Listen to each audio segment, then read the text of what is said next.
Just some answers, some things your table came up with, like, yeah, this is exactly how it's done. Yes? Well, like 3 people got it right. You have to accept Jesus. That's the number one thing. Yep. And you have to accept Him as your Savior.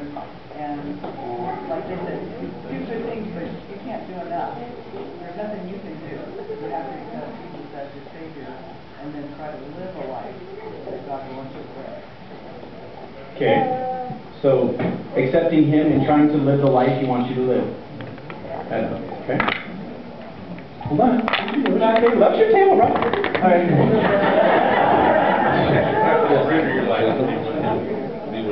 Surrender. Okay, surrender. Surrender. I surrender.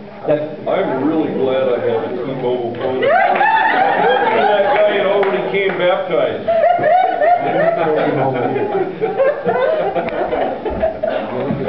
Anyone else? Yes, Ed. Can we have another response from our table? Yes, please. An ongoing relationship with Jesus. An ongoing relationship with Jesus. Okay? Yes?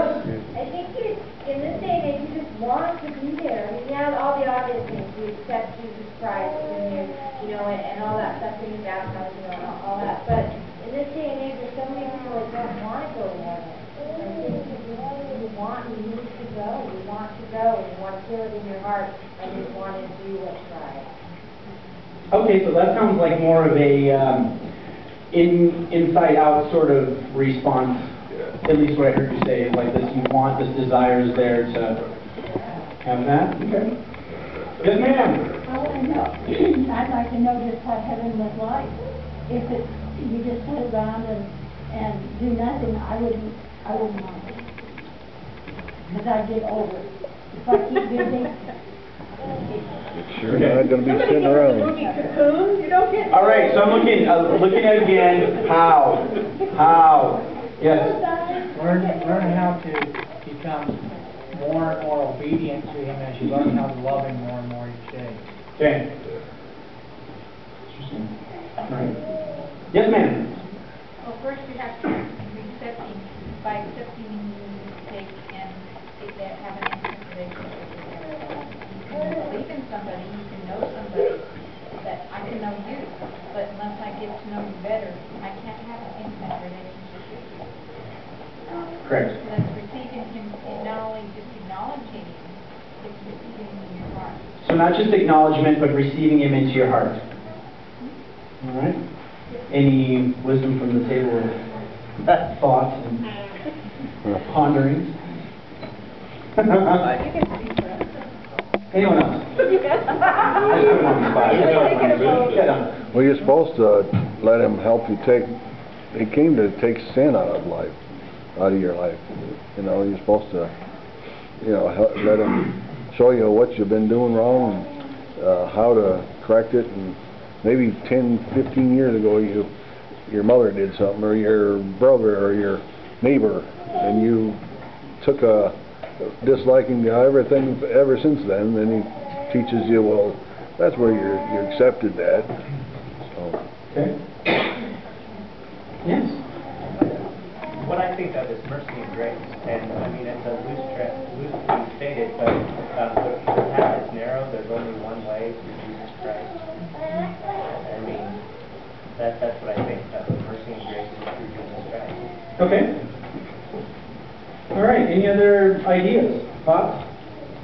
I mean, well, is there a short answer to this? No. Is there a real short? I mean, can you say? Someone asked you, "Hey man, you're a Christian. How do I get to heaven?" I mean, hopefully at some point we, in our relationship in life, go, "Oh, I can answer that question." It's like this. Yes. I almost think that the question, particularly to a non-believer, is kind of is the wrong question. Okay. Because if your focus is on getting to heaven, which is kind of like to a non-believer would be, okay, well, I think I'd rather be in heaven than in hell, but why? And I think maybe even a better question is, how do you actually bring heaven here and now, instead of worrying about how to get there in the future? Well, that's a deep thought, but it screws up my whole message.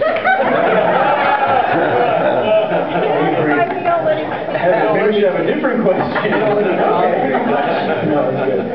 Yeah. I think one thing is you can know all the answers, but if you believe it 110%, like a small child, for an example, knows that Santa Claus is going to come at Christmas time.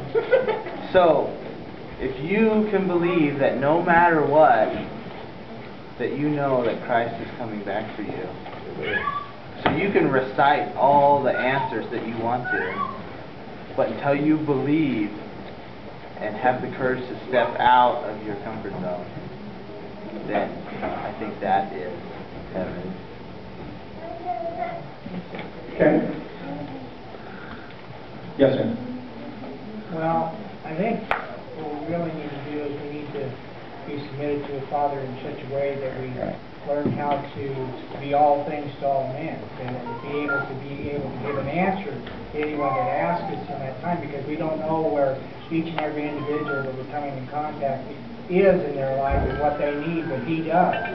So we have to be able to give the answer that Father would give to us for that particular person in that time, so that it would meet their need wherever they have to be in their life, so that they can go forward with that and grow in that and grow close to Him and know Him, you know, from what we give them that He gives to us. Okay.